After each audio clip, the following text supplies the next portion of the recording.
আমার নবীর সাহাবী হযরতে মুসআব ইবনে উমাইর রাদিয়াল্লাহু তাআলা আনহুর জীবনী পড়ে দেখুন। হযরতে মুসআব ইবনে উমাইর রাদিয়াল্লাহু তাআলা আনহু এখনো ইসলাম গ্রহণ করেন নাই। হযরত মুসআব ইবনে উমাইর রাদিয়াল্লাহু তাআলা আনহু অনেক সুন্দর ফুটফুটে একজন যুবক ছিলেন। আল্লাহ তাআলা তার মা বাবাকে অঢেল সম্পদ দান করেছিলেন, অনেক সম্পদের মালিক বানিয়ে দিয়েছিলেন। মুসআব ইবনে উমাইর রাদিয়াল্লাহু তাআলা আনহু সকালে যে পোশাক পরিধান করতেন, বিকেলে সেই পোশাক পরতেন না। সকালে একটা শার্ট পরলে বিকেলে সেই শার্ট পরতেন না। সকালে একটু জুতা পরলে বিকেলে সেই জুতা পরতেন না। আর মুসআব ইবনে উমাইর রাদিয়াল্লাহু তাআলা আনহু এত সুন্দর ব্র্যান্ডের আতর ব্যবহার করতেন, সেন্ট ব্যবহার করতেন।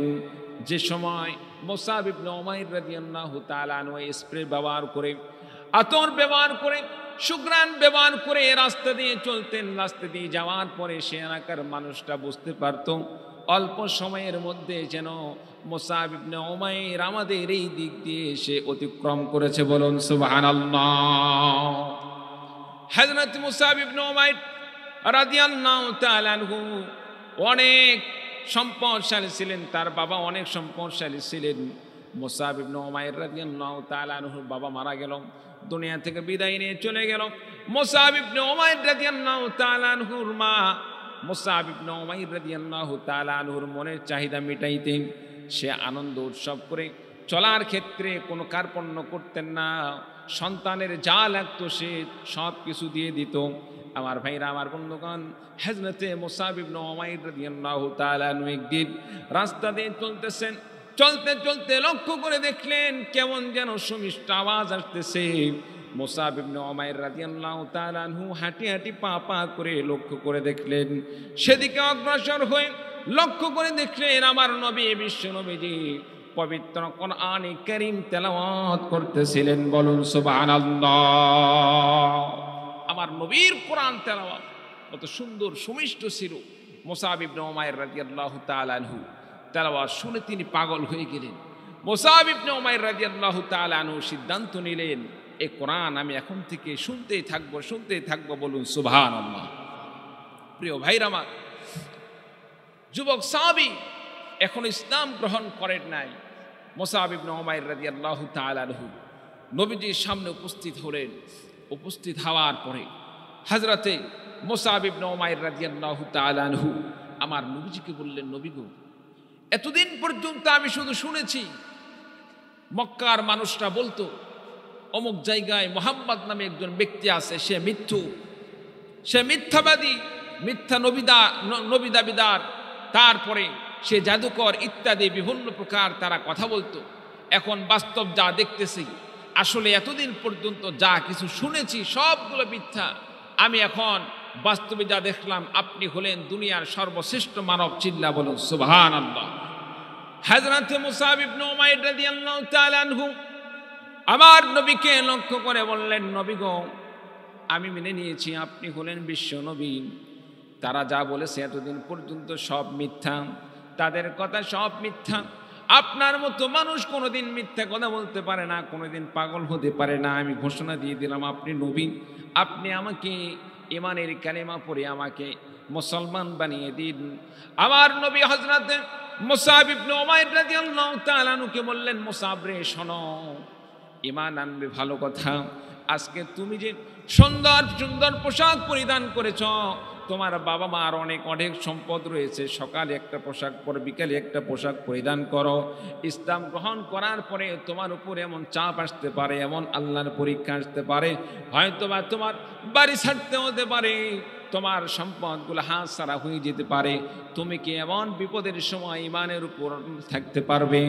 আমার ভাইরা, আমার বন্ধুগণ, হযরত মুসআব ইবনে উমাইর রাদিয়াল্লাহু তাআলা আনহু বললেন, নবী গো, আপনি আমাকে কালিমা পড়িয়ে দিন, আমি কথা দিলাম মৃত্যু পর্যন্ত ঈমান ছাড়বো না, ঈমান ছাড়বো না, ঈমান ছাড়বো না। আমার নবীজি কালিমা পড়ে ঈমানদার বানিয়ে দিলেন। লা ইলাহা ইল্লাল্লাহু মুহাম্মাদুর রাসূলুল্লাহ, লা ইলাহা ইল্লাল্লাহ, লা ইলাহা লা ইলাহা ইল্লাল্লাহু মুহাম্মাদুর রাসূলুল্লাহ। সকলেই পড়ি সাল্লাল্লাহু আলাইহি ওয়াসাল্লাম। প্রিয় ভাইরা আমার, মুসাব ইবনে উমাইর রাদিয়াল্লাহু তাআলা আনহু ইসলাম গ্রহণ করলেন, ইমানদার হয়ে গেলেন। ইমান আসলে আল্লাহ তাআলা কাউকে যদি হেদায়েত দান না করেন, হাজার চেষ্টা করলেও তাহাকে হেদায়েত দেওয়া যায় না, কারণ হেদায়েত দেওয়ার মালিক কে? আর জোরে বলেন কে? আল্লাহ। আমার নবীর চাচা আবু তালেব নবীজিকে তার জীবনটা দিয়ে বললে চলে, আমার নবীজিকে সাপোর্ট করে গিয়েছেন, নবীজির গায়ে কোনো প্রকার আঘাত লাগতে দেন নাই। আমার ভাইরা, আমার বন্ধুগণ, তারপরেও আবু তালেব কি হেদায়েত পেয়েছেন? হেদায়েত পেয়েছেন? ভাইরা আমার, হেদায়েত দেওয়ার মালিক হলেন আল্লাহ। আমার নবীজির চাচা আবু তালেব যখন দুনিয়া থেকে বিদায় নিয়ে চলে যাবেন, যে আবু তালেব নবীজিকে সর্বাত্মকভাবে সাপোর্ট করে গিয়েছেন, যদিও তিনি হেদায়েত গ্রহণ করেন নাই, নবীজিকে রসুল হিসাবে মেনে নেন নাই, রসুল বলে ঘোষণা করেন নাই। আমার নবীজি যখনই যেভাবে চলেছেন, যত প্রকার বিপদ আপদ আসছে, সমস্ত বালা মুসিবত তিনি তার সাধ্য অনুযায়ী তিনি সাপোর্ট করে আমার নবীজিকে কাফের মুশরিকদের আঘাত থেকে তিনি হেফাজত করেছিলেন। আমার ভাইরা, আমার বন্ধুগণ, আমার নবীজির বড় আশা ছিল আমার চাচা ইন্তেকালের সময় ওখানেও সে ঈমান গ্রহণ করবে, ইসলাম গ্রহণ করবে। মৃত্যু শয্যা অবস্থায় আমার ভাইরা, আমার বন্ধুগণ, আমার নবীজি বিশ্ব নবীজি মুহাম্মদুর রাসূলুল্লাহ সাল্লাল্লাহু আলাইহি ওয়াসাল্লাম আবু তালেবের পাশে গিয়ে বসলেন। আবু তালেবকে লক্ষ্য করে বললেন, চাচা যান, একটা বার হলে তুমি আমার কানে ফিসফিস ফিসফিস করে আওয়াজ করে বলে দাও, লা ইলাহা ইল্লাল্লাহ। এই কালিমাটা একটা বার হলেও আমার কানে তুমি ফিসফিস করে বলে দাও, অন্তত পক্ষে এই কালিমার ওসিলায় আখিরাতে আল্লাহ রাব্বুল আলামিনের কাছে আপনার জন্য আমি সুপারিশ করতে পারবো, আপনাকে সুপারিশ করে আমি জান্নাতে নিয়ে যেতে চাই। আমার ভাইরা, আমার বন্ধুগণ, নবীর চাচা হলে কি হবে? আবু তালেবের কপালে তো হেদায়েত নেই, যার কারণে আবু তালেব বললেন, ভাতিজা, মদিনা মক্কার মহিলারা যদি তিরস্কার না করতো যে আবু তালেব আমাদের লিডার ভাতিজা মুহাম্মাদের কাছে নতি স্বীকার করেছে, ইসলাম গ্রহণ করেছে, এইরকম যদি তিরস্কার কোনোদিন না করত, তাহলে আমি তোমার ইসলাম গ্রহণ করে নিতাম। কিন্তু যেহেতু তারা তিরস্কার করবে, এজন্য আমি তোমার ইসলাম গ্রহণ করতে পারতেছি না। বলুন নাউযুবিল্লাহ। প্রিয় ভাইরা আমার, আল্লাহর নবী বিশ্ব নবী সাল্লাল্লাহু আলাইহি ওয়াসাল্লামকে যখন এই কথা বললেন, আবু তালেব দুনিয়া থেকে বিদায় নিয়ে চলে গেলেন। আল্লাহ রাব্বুল আলামিন নবীজিকে লক্ষ্য করে বললেন, ইন্নাকা লা তাহদি মান আহবাবতা ওয়ালাকিন্নাল্লাহা ইয়াহদি মান ইয়াশা। আল্লাহ রাব্বুল আলামিন বললেন, নবী গো, আপনি যাকে ইচ্ছা তাকে আপনি হেদায়েত দিতে পারেন না, বরং আমি আল্লাহ রাব্বুল আলামিন যাকে ইচ্ছা তাকে হেদায়েত দান করি। নবী গো, আপনার কাজ হলো হেদায়েতের বাণী মানুষের কাছে দাঁড়ে দাঁড়ে পৌঁছে দেওয়া। আপনি মানুষের কাছে দ্বীনের দাওয়াত পৌঁছে দেন, আর আমি আল্লাহ তাআলা যাকে পছন্দ করি, আমি আল্লাহ তাআলা তাকেই হেদায়েত দান করি। বলুন সুবহানাল্লাহ। প্রিয় ভাইরা আমার, মুসাব ইবনে উমাইর রাদিয়াল্লাহু তাআলা আনহু ইসলাম গ্রহণ করলেন। আল্লাহ তাআলা কবুল করেছেন বিধায় তিনি মুসলমান হতে পেরেছেন, ইমানদার হতে পেরেছেন। চিল্লা বলুন ঠিক কিনা? মুসাব ইবনে উমাইর রাদিয়াল্লাহু তাআলা আনহু যখন ইসলাম গ্রহণ করলেন, রাসূলের কাছ থেকে তিনি দ্বীন শিখতেছেন, কোরআন শিখতেছেন, নামাজ শিখতেছেন, আর ইবাদত করতেছেন। মুসাব ইবনে উমাইর রাদিয়াল্লাহু তাআলা আনহুর এই ইসলাম গ্রহণের কথা যখন তার মা জানতে পারলেন, যেহেতু বাবা আগেই দুনিয়া থেকে বিদায় নিয়ে চলে গেছেন, মা যখন জানতে পারলেন সন্তান এখন আর মুসলমান নেই, এখন আর কাফের নেই, তাদের ধর্মের অনুসারী নাই, সে বিশ্বনবীজির ধর্ম গ্রহণ করে, আল্লাহর ধর্ম গ্রহণ করে মুসলমান হয়ে গিয়েছেন, মুসাব ইবনে উমাইর রাদিয়াল্লাহু তাআলা আনহুর মা সিদ্ধান্ত নিল, এতদিন পর্যন্ত তোমাকে আমি অনেক আদর যত্ন করেছি, তোমার চাহিদা পূরণ করতে যা কিছু প্রয়োজন সব কিছু দিয়েছি, যত টাকা লাগছে সব দিয়েছি, তোমাকে কোনোদিন বাধা দেই নেই। মুসাব, আজকে থেকে আমার কাছে আর তোমার এরকম আগের মতো সুযোগ সুবিধা থাকবে না, বরং মুসআব ইবনে উমাইর রাদিয়াল্লাহু তাআলা আনহুর মা সিদ্ধান্ত নিলেন তার যে সমস্ত আত্মীয় স্বজন ছিল এ সমস্ত আত্মীয় স্বজনদেরকে নিয়ে মুসআব ইবনে উমাইর রাদিয়াল্লাহু তাআলা আনহুকে কারাগারে আবদ্ধ করে রাখলেন। বলুন নাউযু বিল্লাহ। হযরতে মুসআব ইবনে উমাইর রাদিয়াল্লাহু তাআলা আনহু ইসলাম গ্রহণ করার কারণে নবীর সাহাবী মুসআব ইবনে উমাইর রাদিয়াল্লাহু তাআলা আনহুকে তার মা সহ তার যে সমস্ত আত্মীয় স্বজন ছিল তারা কারাগারের মধ্যে আবদ্ধ করে রাখলেন, ঠিকমতো খাবার দিত না। প্রিয় ভাইরা আমার, হযরতে মুসআব ইবনে উমাইর রাদিয়াল্লাহু তাআলা আনহুর পরনের পোশাক ভালো তেমন কোনো পোশাক ছিল না। আমার ভাইরা আমার বন্ধুগণ, জেলখানায় যখন নিজের আপনজন জেলে আবদ্ধ করে রাখে তাহলে তার কেমন অবস্থা হতে পারে। বর্তমান সমাজে আমাদের দেশে কোনো ব্যক্তিকে যদি জেলখানায় আবদ্ধ করে রাখা হয়, তার আত্মীয় স্বজন তার খোঁজ খবর নেওয়ার জন্য যায়, পোশাক আদি ইত্যাদি দান করে, ওষুধপাতি ইত্যাদি সব কিছু দান করে, খাবার ব্যবস্থা করে দেয়। আমার ভাইরা আমার বন্ধুগণ, সেই জায়গায় যদি আপনজন নিজের আপনজন ব্যক্তি যদি বাদী হয়ে মামলা করে জেলখানায় আবদ্ধ করে রাখে, ওই ব্যক্তিকে দেখার মতো দুনিয়াতে আর কোনো মানুষ থাকে না। চিল্লা বলুন ঠিক কিনা? যেই জায়গা মুসআব ইবনে উমাইর রাদিয়াল্লাহু তাআলা আনহুর মা নিজেই বাদী হয়ে মুসআব ইবনে উমাইর রাদিয়াল্লাহু তাআলা আনহুকে জেলখানায় আবদ্ধ করে রেখেছেন, কারাবদ্ধ করে রেখেছেন।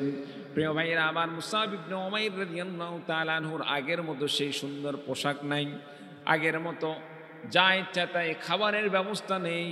জেলখানায় কারাবন্দী অবস্থায় অনেক কষ্ট করে দিন পার হচ্ছে। এক পর্যায়ে মুসআব ইবনে উমাইর রাদিয়াল্লাহু তাআলা আনহুর প্রতি তার মা দুর্বল হয়ে গিয়ে মুসআব ইবনে উমাইর রাদিয়াল্লাহু তাআলা আনহুর কাছে যখন গেলেন, মুসআব ইবনে উমাইর রাদিয়াল্লাহু তাআলা আনহু মাকে লক্ষ্য করে বললেন, মা তুমি কি আমাকে ভালোবাসো না? মুসআব ইবনে উমাইর রাদিয়াল্লাহু তাআলা আনহুর মা বললেন, অবশ্যই ভালোবাসি, তবে তুমি ইসলাম ছেড়ে দাও। আল্লাহর নবী সাহাবী হযরতে মুসআব ইবনে উমাইর রাদিয়াল্লাহু তাআলা আনহু যখন মাকে বিভিন্নভাবে কথা বললেন, মাকে তিনি ঘোষণা দিয়ে দিলেন যে না, আমি ইসলাম ছাড়তে পারি না। সন্তানের অবস্থা দেখে এক পর্যায়ে মুসআব ইবনে উমাইর রাদিয়াল্লাহু তাআলা আনহুর মা সিদ্ধান্ত নিলেন সন্তানকে ছেড়ে দিবেন। আমার ভাইরা আমার বন্ধুগণ, সন্তানকে ছেড়ে দিলেন। মুসআব ইবনে উমাইর রাদিয়াল্লাহু তাআলা আনহু নবীজি সাল্লাল্লাহু আলাইহি ওয়াসাল্লামের কাছে গেলেন। মুসআব ইবনে উমাইর রাদিয়াল্লাহু তাআলা আনহুর গায়ে তেমন সুন্দর কোনো পোশাক ছিল না। আগে সুন্দর সুন্দর পোশাক থাকতো, এখন যখন মুসআব ইবনে উমাইর রাদিয়াল্লাহু তাআলা আনহু আমার নবীর দরবারে যখন গেলেন, মুসআবের গায়ে তেমন সুন্দর কোনো পোশাক ছিল না। চটের একটি পোশাক পরিধান করে আমার নবীর দরবারে গেলেন। আমার নবীজি মুসআব ইবনে উমাইর রাদিয়াল্লাহু তাআলা আনহুর অবস্থা দেখে কান্না শুরু করে দিলেন। চক্ষু দিয়ে দরদর করে পানি পড়তেছে। আমার নবীজি মুসআব ইবনে উমাইর রাদিয়াল্লাহু তাআলা আনহুকে বললেন, মুসআব রে, আমি বলেছিলাম ইসলাম গ্রহণ করার কারণে কিন্তু তোমার উপর বিভিন্ন প্রকার অত্যাচার আসতে পারে, জুলুম আসবে, নির্যাতন আসবে, দেশান্তরিত হওয়া লাগতে পারে, তুমি কি সেটা ধৈর্য সহকারে গ্রহণ করে নিতে পারবে? প্রিয় ভাইরা আমার নবীজি এই কথা বলার সঙ্গে সঙ্গে মুসআব ইবনে উমাইর রাদিয়াল্লাহু তাআলা বললেন, নবী গো, ইয়া রাসূলুল্লাহ, ইয়া হাবিবাল্লাহ, কথা সত্য, ইসলাম গ্রহণ করার আগে আমার সুন্দর সুন্দর পোশাক ছিল, আমার সব কিছুর ব্যবস্থা ছিল, কিন্তু আপনাকে একটি কথা বলি, যখন আমি ইসলাম গ্রহণ করেছি, ইসলাম গ্রহণ করার কারণে আল্লাহ তাআলা আমার অন্তরে এত শান্তি দান করেছেন। যদিও আমার গায়ে তেমন সুন্দর কোনো পোশাক নাই, যদিও আগের মতো পোশাক পরিচ্ছন্ন আমার মধ্যে নাই, কিন্তু তখন আমার অন্তরে যে শান্তি ছিল তার চাইতে আল্লাহ রাব্বুল আলামিন হাজার হাজার লক্ষ কোটি গুণে বেশি শান্তি দান করেছেন। বলুন সুবহানাল্লাহ। প্রিয় ভাইরা আমার, খাঁটি মুসলমান তো তারাই ইসলামের জন্য দুনিয়ার সব কিছুকে ত্যাগ স্বীকার করে নিতে পারে, সন্তান ছাড়তে পারে, মা বাবাকে ছাড়তে পারে, সম্পদ ছাড়তে পারে। আমার নবীর সাহাবীরা যখন ইসলাম গ্রহণ করল, ইসলাম গ্রহণ করার কারণে মক্কার কাফেররা যখন তাদের উপর বিভিন্ন প্রকার অত্যাচার শুরু করে দিয়েছিল, শুধুমাত্র ইসলাম গ্রহণ করার জন্য মক্কার গাড়ি বাড়ি যা ছিল সব কিছু রেখে ইসলামের জন্য, আল্লাহর দ্বীন কবুল করার জন্য, আল্লাহর দ্বীনের উপর অটল থাকার জন্য তারা মক্কা ছেড়ে মদিনায় চলে গিয়েছিলেন। বলুন সুবহানাল্লাহ। প্রিয় ভাইরা আমার, মুসআব ইবনে উমাইর রাদিয়াল্লাহু তাআলা আনহু ইসলাম গ্রহণ করার কারণে তার উপর এত অত্যাচার চলতেছে, জুলম চলতেছে, নির্যাতন চলতেছে। আমার নবীজি সাল্লাল্লাহু আলাইহি ওয়াসাল্লাম এবার মুসআব ইবনে উমাইর রাদিয়াল্লাহু তাআলা আনহুকে হিজরতের কথা বললেন। সর্বপ্রথম তিনি আবিসিনিয়ায় হিজরত করলেন। সেখানে গিয়ে লক্ষ্য করে দেখলেন এখানে থেকে আসলে ইবাদত করে কোনো শান্তি পাওয়া যাচ্ছে না, মনের তৃপ্তি পাচ্ছি না, নবীর প্রতি ঈমান আনলাম, নবীকেই দেখতে পাচ্ছি না। সুতরাং এখানে থেকে লাভ নেই, জীবনে যা আসেই যাক না কেন, জীবন যায় চলেই যাবে, তবে আমি নবীকে সাথে রেখে, নবীর পাশে থেকে, মক্কাকে কাবাকে সাথে রেখে, কাবার সামনে রেখে আমি নামাজ আদায় করতে চাই। বলুন সুবহানাল্লাহ।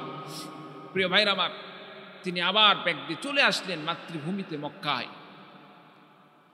মক্কায় আসার পরে মায়ের সাথে যখন দেখা হয়ে গেল, আত্মীয় স্বজনদের সাথে দেখা হয়ে গেল, মুসআব ইবনে উমাইর রাদিয়াল্লাহু তাআলা আনহু এইবার তরবারিকে কশমুক্ত করে মায়ের কাছে যখন গেলেন, মা যখন বিভিন্ন প্রকার কথা বলা শুরু করে দিল, মুসআব ইবনে উমাইর রাদিয়াল্লাহু তাআলা আনহু এইবার বললেন, মা শোনো, এতদিন পর্যন্ত আমি কিছু বলি নাই, কোনো প্রকার প্রতিবাদ করি নাই, তোমাকে একটি কথা বলতে চাই, আমি যেভাবে চলি আমাকে চলতে দাও। আমার চলার মধ্যে যদি কেউ বাধা দেয় করে, আমার চলার মধ্যে যদি কেউ বাধা প্রদান করে, এই যে তরবারি কোষমুক্ত করেছি, ওই ব্যক্তির জন্য আমার এই তরবারি যথেষ্ট হয়ে যাবে। বলুন সুবহানাল্লাহ। মুসআব ইবনে উমাইর রাদিয়াল্লাহু তাআলা আনহুর মা মুসআব ইবনে উমাইর রাদিয়াল্লাহু তাআলা আনহুকে বললেন, শোনো বাবা, তোমাকে একটি কথা বলি, এতদিন পর্যন্ত তোমার উপর অত্যাচার করেছি, বিভিন্ন প্রকার কথা বলেছি, আজকে থেকে তোমার জন্য আমাদের সিদ্ধান্ত হলো তুমি আমাদের বাড়িতে আসবে না, আমি তোমার ভরণ পোষণের কোনো দায়িত্ব নিতে চাই না। তোমাকে এতদিন পর্যন্ত পোশাকের ব্যবস্থা করে দিয়েছি, তোমার খাবার দাবারের ব্যবস্থা করে দিয়েছি, এখন থেকে আর সেটা করতে পারবো না, তোমার কোনো পোশাকের ব্যবস্থা করতে পারবো না, তোমার ইচ্ছা মতো তুমি যা ইচ্ছা মন চাই তুমি সেটা করতে পারো, এখন থেকে তোমার কোনো আমরা ভরণ পোশাকের ব্যবস্থা করতে পারবো না। এক পর্যায়ে মুসআব ইবনে উমাইর রাদিয়াল্লাহু তাআলা মুসলিম অবস্থায় নবীজির পাশে যখন থাকলেন, থাকতে থাকতে ওই দিক থেকে মদিনার কিছু মানুষগুলো নবীজির কাছে যখন আসলেন, আসার পরে ইসলাম গ্রহণ করলেন। ইসলাম গ্রহণ করার পরে মদিনায় গেলেন, আবার আরেকটি কাফেলা আসলে ইসলাম গ্রহণ করলেন। ইসলাম গ্রহণ করার পরে আমার নবীজির কাছে তারা একজন কোরআনের শিক্ষক হিসাবে, একজন শরীয়তের একজন শিক্ষক চাইলেন। আমার নবীজি সাল্লাল্লাহু আলাইহি ওয়াসাল্লাম হযরত মুসআব ইবনে উমাইর রাদিয়াল্লাহু তাআলা আনহুকে তাদের জন্য শিক্ষক হিসাবে মক্কা থেকে মদিনায় প্রেরণ করে দিলেন। বলুন সুবহানাল্লাহ। মুসআব ইবনে উমাইর রাদিয়াল্লাহু তাআলা আনহুকে কোরআনের শিক্ষা দেওয়ার জন্য, কোরআনের পথে মানুষদেরকে দাওয়াত দেওয়ার জন্য দাঈ হিসাবে এবং মুআল্লিম হিসাবে আমার নবীজি হযরত মুসআব ইবনে উমাইর রাদিয়াল্লাহু তাআলা আনহুকে মদিনায় প্রেরণ করলেন। প্রিয় ভাইরা আমার, মুসআব ইবনে উমাইর রাদিয়াল্লাহু তাআলা আনহু যেহেতু তিনি একজন যুবক ছেলে, দেখতে অনেক সুন্দর ছেলে, অনেক সুন্দর, মেধার দিক দিয়ে আলহামদুলিল্লাহ অনেক মেধাবী। প্রিয় ভাইরা আমার, জ্ঞানী ব্যক্তিকে যেখানেই আপনি সেট করবেন সেই জায়গাকেই কিন্তু সে উজ্জ্বল করে তুলবে। চিল্লা বলুন ঠিক কিনা? আপনার এলাকার কোনো যদি স্কুলে তাকে পড়াশোনার জন্য দান করেন, তার ব্রেন খাটিয়ে মেধা দিয়ে স্কুলকে সুন্দর করার চেষ্টা করবে। আপনার এলাকার কোনো আইন বিভাগে যদি তাকে রাখেন, সেখানেও সে তার মেধার মাধ্যমে সুন্দর করার চেষ্টা করবে। চিকিৎসালয়ে যদি তাকে রাখেন, তার ব্রেনের মাধ্যমে, তার চেষ্টায় তিনি সেই চিকিৎসালয়কে, হাসপাতালকে সুন্দর করার চেষ্টা করবেন। মুসআব ইবনে উমাইর রাদিয়াল্লাহু তাআলা আনহুকে যখন প্রিয় ভাইরা আমার মদিনায় পাঠানো হলো, আল্লাহ রাসূল সাল্লাল্লাহু আলাইহি ওয়াসাল্লাম সেখানে শিক্ষক হিসাবে পাঠাইলেন। মুসআব ইবনে উমাইর রাদিয়াল্লাহু তাআলা আনহু সেখানে মানুষদেরকে দ্বীনের দাওয়াত দিচ্ছেন আর কোরআনের শিক্ষা দান করতেছেন। বলুন সুবহানাল্লাহ। আমার ভাইরা, আমার বন্ধুরা, মুসআব ইবনে উমাইর রাদিয়াল্লাহু তাআলা আনহু সেখানে যাওয়ার পরে কাদেরকে শিক্ষা দান করলেন, কাদেরকে দ্বীনের দাওয়াত দান করলেন? আমাদের এলাকার কিছু কিছু এমন যুবকদের নেতা থাকে, যে সমস্ত যুবকদের তত্ত্বাবধানে 10 জন 15 জন করে ছেলে পেলে তার পিছনে লাগিয়ে থাকে। চিল্লা বলুন ঠিক কিনা? মনে করেন আপনাদের এলাকার একজন মেম্বার সাহেব আছেন, একজন মেম্বার সাহেব কোথাও গেলে তার আশেপাশে কিন্তু 2-4-5 জন লোক থাকে না? একজন চেয়ারম্যান সাহেব যদি কোথাও যায়, চেয়ারম্যান সাহেব বলা ছাড়াই 2-4-5 জন তার সাথেই যায়। অনেক সময় দেখা যাচ্ছে টয়লেট সারবে, টয়লেট সারার সময় পানির বদনা পর্যন্ত আগিয়ে দেয়, হয় কি হয় না? এটা স্বাভাবিক। প্রিয় ভাইরা আমার, তো মুসআব ইবনে উমাইর রাদিয়াল্লাহু তাআলা আনহু মদিনায় যখন গেলেন, মদিনায় গিয়ে কিছু বাছাইকৃত মানুষদেরকে তিনি দাওয়াত দেওয়া শুরু করলেন, যে সমস্ত মানুষগুলো প্রকৃতপক্ষে সমাজ পরিচালনা করে, সমাজের যারা গ্রহণযোগ্য লোক, এই সমস্ত মানুষদেরকে দাওয়াত দেওয়া শুরু করলেন। মুসআব ইবনে উমাইর রাদিয়াল্লাহু তাআলা আনহুর কথার ভঙ্গিমা, তার সৌন্দর্যতা, তার হিকমত সব কিছু মিলে এত সুন্দর করে দিনের দাওয়াত দিতে লাগলেন। অল্প দিনের মধ্যে আলহামদুলিল্লাহ মদিনার অনেক যুবকদের আইডলগুলো মুসআব ইবনে উমাইর রাদিয়াল্লাহু তাআলা আনহুর হাতে হাত রেখে ইসলামের জন্য প্রস্তুত হয়ে গেলেন, মুসলমান হয়ে গেলেন। বলুন সুবহানাল্লাহ। বন্ধুরা আমার, 1 বছরের মাথায় আমার নবীজি 1 বছর পর যখন মদিনায় আগমন করলেন, মুসআব ইবনে উমাইর রাদিয়াল্লাহু তাআলা আনহু এই সময়ের মধ্যে 1 বছর সময়ের মধ্যে এত পরিমাণ মুসলমান করেছেন। আমার নবীজি মদিনায় পৌঁছার আগে হযরতে মুসআব ইবনে উমাইর রাদিয়াল্লাহু তাআলা আনহু 150 অধিক কাফের মুশরিক যুবকদেরকে ইসলামের দাওয়াত দিয়ে, ঈমানের দাওয়াত দিয়ে মুসলমান করেছেন। বলুন সুবহানাল্লাহ। 150 শতাধিক মানুষকে তিনি দ্বীনের পথে নিয়ে এসেছেন, ইসলাম গ্রহণ করিয়েছেন। আমার ভাইরা, আমার বন্ধুরা, এক পর্যায়ে মদিনার এই দাওয়াতের কথাটা মদিনার যে সমস্ত কাফেরদের লিডার ছিল, এই সমস্ত লিডাররা যখন দেখতে পাইল মক্কা থেকে একজন যুবক এসে দ্বীনের দাওয়াত দান করতেছেন, ইসলামের দাওয়াত দান করতেছেন, তখন শত্রুতা শুরু করে দিল, বিরোধিতা করা শুরু করে দিল। প্রিয় ভাইরা আমার, মুসআব ইবনে উমাইর রাদিয়াল্লাহু তাআলা আনহু তিনি তো বাতিলের কাছে মাথা নত করার জন্য মদিনায় যান নাই। আমার নবীর পক্ষ থেকে তিনি গিয়েছেন, প্রয়োজনে সেখানে ইসলামের পক্ষে থাকতে গিয়ে, দাওয়াত দিতে গিয়ে যদি জীবন যায়, জীবন চলে যাবে, কিন্তু বাতিলের কাছে মাথা নত হবে না। আমার ভাইরা, আমার বন্ধুগণ, নবীজি সাল্লাল্লাহু আলাইহি ওয়াসাল্লাম এবার মক্কা থেকে মদিনায় চলে গেলেন। খারাপ লাগে? খারাপ লাগতেছে? আমার নবী যখন মক্কা থেকে মদিনায় হিজরত করলেন, মক্কা থেকে মদিনায় হিজরত করার পরে বিশ্বনবী সাল্লাল্লাহু আলাইহি ওয়াসাল্লাম এবার আল্লাহ তাআলা নবীজির প্রতি জিহাদের আয়াত নাযিল করে দিলেন। জিহাদের আয়াত যখন নাযিল হয়ে গেল, সর্বপ্রথম আল্লাহর নবী বিশ্বনবী সাল্লাল্লাহু আলাইহি ওয়াসাল্লাম যখন জিহাদ শুরু করে দিলেন, বদর যুদ্ধের মধ্যে আল্লাহ রাব্বুল আলামিন মুসলমানদেরকে সফলতা দান করলেন, বিজয় দান করলেন। মুসআব ইবনে উমাইর রাদিয়াল্লাহু তাআলা আনহু বদর যুদ্ধে অংশগ্রহণ করলেন। ঠিক তেমনিভাবে যখন আমার ভাইরা, আমার বন্ধুগণ, উহুদ যুদ্ধের সময় চলে আসলো, উহুদ যুদ্ধের সময় আসার সঙ্গে সঙ্গে আল্লাহর নবী বিশ্বনবী সাল্লাল্লাহু আলাইহি ওয়াসাল্লাম সাহাবায়ে কেরামদেরকে প্রস্তুত হতে বললেন। সাহাবায়ে কেরামগণ জিহাদের জন্য প্রস্তুত হয়ে গেলেন। এর মধ্যে মুসআব ইবনে উমাইর রাদিয়াল্লাহু তাআলা আনহু তিনিও ছিলেন। আমার নবী বিশ্বনবী মুহাম্মদুর রাসূলুল্লাহ সাল্লাল্লাহু আলাইহি ওয়াসাল্লাম জিহাদের জন্য যখন আহ্বান করলেন, সমস্ত সাহাবী যখন একত্রিত হয়ে গেল, সেনাপতি নির্ধারণ করার জন্য নবীজি একজন সাহাবীর প্রতি লক্ষ্য করতেছেন, কার হাতে ঝান্ডাটা তুলে দেওয়া যায়, কাকে সেনাপতির দায়িত্ব দেওয়া যায়। এক পর্যায়ে আমার নবী বিশ্বনবী মুহাম্মদুর রাসূলুল্লাহ সাল্লাল্লাহু আলাইহি ওয়াসাল্লাম লক্ষ্য করে দেখলেন মুসআব ইবনে উমাইর রাদিয়াল্লাহু তাআলা আনহুর দিকে দৃষ্টিপাত করলেন। মুসআব ইবনে উমাইর রাদিয়াল্লাহু তাআলা আনহু মুসআব ইবনে উমাইর রাদিয়াল্লাহু তাআলা আনহুকে আমার নবী মনে মনে সিদ্ধান্ত নিয়ে নিলেন, তাকেই এই যুদ্ধের সেনাপতি বানানো হবে। আমার ভাইরা, আমার বন্ধুগণ, আমার নবীজি মুসআব ইবনে উমাইর রাদিয়াল্লাহু তাআলা আনহুর হাতে ঝান্ডা তুলে দিয়ে মুসআব ইবনে উমাইর রাদিয়াল্লাহু তাআলা আনহুকে বললেন, মুসআব রে, ইসলামের জন্য তুমি তোমার মাকে ছেড়ে দিয়েছো, ইসলামের জন্য তুমি তোমার বাড়ি ছেড়েছো, ইসলামের জন্য তোমার বাবার অঢেল সম্পদ ছিল, অঢেল সম্পদ ছেড়ে দিয়েছো, ইসলামের জন্য তুমি সব ত্যাগ স্বীকার করেছ। এই যে ঝান্ডা তোমার হাতে তুলে দিলাম, তোমার জীবন যাই যাবে, কিন্তু বাতিলের কাছে মাথা নত হবে না, আর ইসলামের পতাকা পদলিত হবে না। বলুন সুবহানাল্লাহ। মুসআব ইবনে উমাইর রাদিয়াল্লাহু তাআলা আনহু ঝান্ডা নিয়ে সামনের দিকে অগ্রসর হইলেন। আমার ভাইরা, আমার বন্ধুরা, মুসআব ইবনে উমাইর রাদিয়াল্লাহু তাআলা আনহু যুদ্ধ করতেছেন।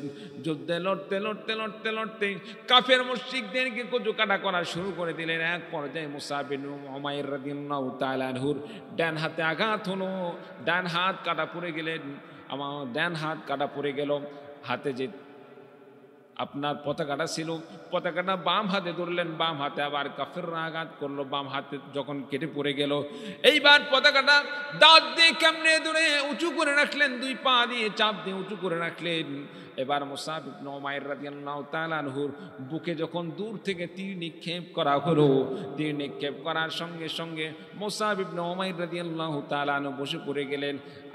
গর্দানে আঘাত করা হলো যখন মাথা হারিয়ে যাচ্ছিল, এমন সময় মুসআব ইবনে উমাইর রাদিয়াল্লাহু তাআলা আনহু পড়ে যাওয়ার সময় একজন সাহাবী এসে মুসআব ইবনে উমাইর রাদিয়াল্লাহু তাআলা আনহুর কাছ থেকে সেই পতাকাকে মুসআব ইবনে উমাইর রাদিয়াল্লাহু তাআলা আনহুর কাছ থেকে নিয়ে তিনি আল্লাহর এই কোরআনের ঝান্ডাকে, ইসলামের ঝান্ডাকে তিনি আগলিয়ে রেখেছিলেন। বলুন সুবহানাল্লাহ। প্রিয় ভাইরা আমার, ইসলামের জন্য তারা কেমন নিবেদিত প্রাণ ছিল, ইসলামকে তারা কেমন ভালোবাসত, আল্লাহর দিনকে তারা কেমন ভালোবাসত, আল্লাহর কোরআনকে কেমন ভালোবাসত, তারা জীবন দিয়ে দিত। কিন্তু ইসলামের পতাকাকে তারা কখনোই ধূলিসাৎ হতে দিত না। ইসলামের পতাকা সবসময় সুউচ্চই থাকবে। ইসলামের পতাকা কোনোদিন পদলিত হবে না, ইসলামের পতাকা কোনোদিন অস্তমিত হবে না। ইসলামের পতাকা কিয়ামত পর্যন্ত সবসময় উদ্দোলিত থাকবে। চিল্লা বলুন ঠিক না? প্রিয় ভাইরা আমার, মুসআব ইবনে উমাইর রাদিয়াল্লাহু তাআলা আনহু এবার শহীদ হয়ে যাচ্ছেন। এমন সময় সাহাবাই যে সাহাবীটা পতাকা নিতে গেলেন, সেই সাহাবীর তাকে ফিসফিস করে একটা আওয়াজ করে বললেন, সাহাবী শোনো, আমার নবীজিকে জানিয়ে দিও, আমার নবীজি আমাকে যেই দায়িত্বটা দান করেছিল, আমি সেই দায়িত্বটা আমার জীবন থাকা অবস্থায় আমি সেটাকে পালন করে গিয়েছি।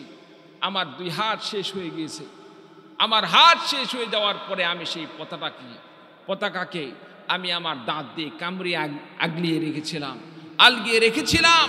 আমাকে যখন শেষ করে দেওয়া হলো, আমার জীবনে যখন শেষ হয়ে যাচ্ছে, তারপরে আমি এই পতাকাকে আরেকজনের হাতে আমি তুলে দিলাম। আমার নবীর কাছে গিয়ে তুমি এই সাক্ষ্যটা দিও, আমি নবীর দাবিকে, নবীর সাথে যে আমি অঙ্গীকার করেছি, ওয়াদা করেছি, সেই ওয়াদাকে আমি ভঙ্গ করি নাই। বলুন সুবহানাল্লাহ। কালিমা পড়ুন, লা ইলাহা ইল্লাল্লাহ, লা ইলাহা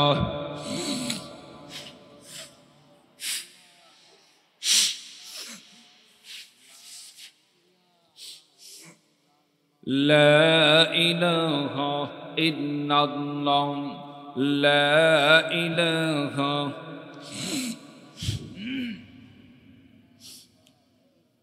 لا إله إلا الله محمد رسول الله সাল্লাল্লাহু আলাইহি ওয়াসাল্লাম। প্রিয় ভাইরা আমার, বর্তমান সমাজেও, বর্তমান এই যুগেও আল্লাহ তাআলা ওই সাহাবীদের মতো এমন আত্মবিশ্বাসী কিছু মানুষদেরকে দুনিয়াতে এখন রেখেছেন, বিধায় দুনিয়া টিকে আছে। চিল্লা বলুন ঠিক না?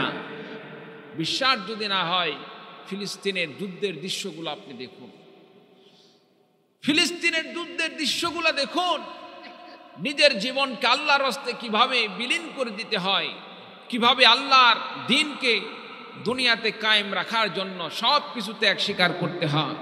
প্রিয় ভাইরা আমার, সেখানে মা বাবা সন্তানের পরোয়া করে না, সন্তান মা বাবার পরোয়া করে নাই। কাফেরদের পক্ষ থেকে যখন মুসলমানদের উপর আক্রমণ শুরু হয়ে গিয়েছে, তারা সব কিছুকে ফেলে দিয়ে ইসলামকে টিকে রাখার জন্য, বাইতুল মুকাদ্দাসকে টিকে রাখার জন্য আজকে তারা, তাদের অত্যাধুনিক তেমন কোনো অস্ত্র নেই, যা আছে সেটা নিয়েই তারা কাফের মুশরিক সেই ইহুদি সন্ত্রাসদের উপর ঝাঁপিয়ে পড়েছিল। চিল্লা বলুন ঠিক না? প্রিয় ভাইরা আমার, একটি ভিডিওর মধ্যে তো আমরা দেখলাম একজন হাফেজ, একজন ইমাম, যুদ্ধের সেনাপতি ছিলেন মুসলমানদের দলের, সে যুদ্ধের ময়দানে লড়তেছে। এক পর্যায়ে যখন তার হাত থেকে অস্ত্র পড়ে গেল, অস্ত্র যখন পড়ে গেল, ইহুদিদের সেই ডন থেকে তাকে লক্ষ্য করে গুলি মারা হলো, গোলা মারা হলো। আঘাত করা হলো। আঘাত করার সময় পিঠে গুলিবিদ্ধ হলো। গুলিবিদ্ধ হওয়ার পরে এবার যুবক হাফেজ গুলিবিদ্ধ হওয়ার পরে তিনি এক জায়গায় বসে পড়লেন। বসে পড়ার পরে তার গায়ের রক্ত যখন ঝরিয়ে পড়া শুরু হয়ে গেল, শরীরের শক্তি শেষ হয়ে যাচ্ছে, তিনি কষ্ট করে হলেও তিনি এই শাহাদত আঙ্গুলি আকাশের দিকে তোলার চেষ্টা করতেছেন। আর এই আঙ্গুলি তুলে আল্লাহকে সাক্ষী দিয়ে যাচ্ছেন, আয় আল্লাহ, আমি তোমাকে সাক্ষী রাখলাম, আজকে তোমার কোরআনের জন্য, তোমার ইসলামের জন্য আমার জীবনকে তোমার রাস্তায় কুরবানি করে দিয়েছি। বলুন সুবহানাল্লাহ। প্রিয় ভাইরা আমার, শুধু তাই নয়, এবার যুবকটি শাহাদত আঙ্গুলি তোলার পরে তিনার মনের আশা, আমার শেষ মৃত্যুটা যদি সিজদারত অবস্থায় হয়, সবচাইতে বড় আমার দামি মৃত্যু মনে করব। যার কারণে তিনি সিজদায় যাওয়া শুরু করলেন। অনেক কষ্ট করে সিজদায় যেতে পারতেছেন না, শক্তি কুলাইতে পারতেছেন না। অনেক কষ্ট করার পরে তিনি সিজদায় পড়লেন। সিজদা দেওয়া অবস্থায় আল্লাহ রাব্বুল আলামিন তাকে মৃত্যু দান করলো। বলুন সুবহানাল্লাহ। প্রিয় ভাইরা আমার, ইসলামের জন্য, কোরআনের জন্য যারা রক্ত দান করে, জীবন দান করে, এরা কোনোদিন কাপুরুষ নয়, এরা কাপুরুষ নয়, এরা জঙ্গি নয়, এরা সন্ত্রাস নয়, এরা হলো আল্লাহ তাআলার কাছে সবচাইতে দামি ব্যক্তি, সম্মানিত ব্যক্তি। আল্লাহ রাব্বুল আলামিন তাদের সম্পর্কে বলেন, ওয়ালা তাকুলু লিমান ইউকতালু ফি সাবিলিল্লাহি আমওয়াতুন বাল আহইয়াউ ওয়ালাকিন লা তাশউরুন। আল্লাহ রাব্বুল আলামিন বলেন, যারা কোরআনের জন্য, ইসলামের জন্য আল্লাহ রাস্তায় নিজের জীবনকে বিলীন করে দেয়, জিহাদের ময়দানে যারা নিজের জীবনকে কুরবানি করে দেয়, এই সমস্ত ব্যক্তিদেরকে তোমরা মৃত বলো না। এই সমস্ত ব্যক্তি আসলে মৃত নয়, বরং আল্লাহ রাব্বুল আলামিন বলেন তারা হলো বাল আহিয়া, বরং তারা হলো জীবিত। ওয়ালাকিন লা তাশউরুন, তারা শহীদ, তারা জীবিত। শহীদদেরকে মৃত বলতে নাই, মৃত বলা হবে না, কারণ আল্লাহ তাআলা শহীদদের সম্পর্কে আল্লাহ রাব্বুল আলামিন ঘোষণা দান করেছেন তারা হলো জীবিত। বাল আহিয়া ওয়ালাকিন লা তাশউরুন। বান্দারে, আল্লাহ তাআলা তাদেরকে দুনিয়াতে শাহাদাতের মর্যাদা দেওয়ার কারণে তারা শহীদ, তারা মৃত নয়, তারা জীবিত। দুনিয়ার মানুষরা এই জিনিসটা অনুভব করতে পারে না, তারা বুঝতে পারে না, কিন্তু আল্লাহ রাব্বুল আলামিনের কাছে তারা আপনার আমার মতোই জীবিত। বলুন সুবহানাল্লাহ। প্রিয় ভাইরা আমার, শহীদদেরকে মৃত বলতে নাই, শহীদরা আল্লাহ তাআলার দৃষ্টিতে, আল্লাহ তাআলার কাছে তারা জীবিত। বলুন সুবহানাল্লাহ। আমার ভাইরা, আমার বন্ধুগণ, আজকে ফিলিস্তিনের যুবকরা, ফিলিস্তিনের মা বোনরা যেভাবে ইসলামের জন্য জীবন দান করতেছেন, ইসলামের জন্য সব ত্যাগ স্বীকার করতেছেন, আপনার আমার ইসলামের জন্য এমন ত্যাগ স্বীকার করার দরকার আছে না নাই? ফিলিস্তিনের পক্ষে রক্ত দেওয়ার দরকার আছে না নাই? জীবন দেওয়ার দরকার আছে না নাই? কোন কোন ভাই ইসলামের পক্ষে যদি কোনো প্রকার আহ্বান আসে, যুদ্ধে ঝাঁপিয়ে পড়তে হয়, ইসলামকে টিকে রাখার জন্য, কোরআনকে টিকে রাখার জন্য, আল্লাহর দ্বীনকে হেফাজত করার জন্য রক্ত দিতে, জীবন দিতে কোন কোন ভাই প্রস্তুত আছেন? দুহাত তুলে দেখা। বাস, হাত নামান। আল্লাহ তাআলা সকলকে কবুল করেন, সকলে বলে আল্লাহুম্মা আমিন। প্রিয় ভাইরা আমার, শহীদ তারা তো মৃত নয়, আল্লাহ তাআলার কাছে তাদের অনেক মর্যাদা রয়েছে। প্রিয় ভাইরা আমার, আজকে আমাদের সমাজটা, আমরা তো মুসলমান দাবি করি, মুমিন দাবি করি, কিন্তু কাজে কর্মে দেখতে গেলে আমরা কিন্তু মুমিন না। আমরা দাবি করি মুসলমান, ইমানদার, দাবি হিসাবে আমরা ইমানদার, আল্লাহ তাআলার কাছে দোয়া করি, কাজেও আল্লাহ তাআলা আমাদেরকে ইমানদারের কাজ আমাদের মাধ্যমে আল্লাহ তাআলা করার মতো তৌফিক দান করেন। সকলে বলে আল্লাহুম্মা আমিন।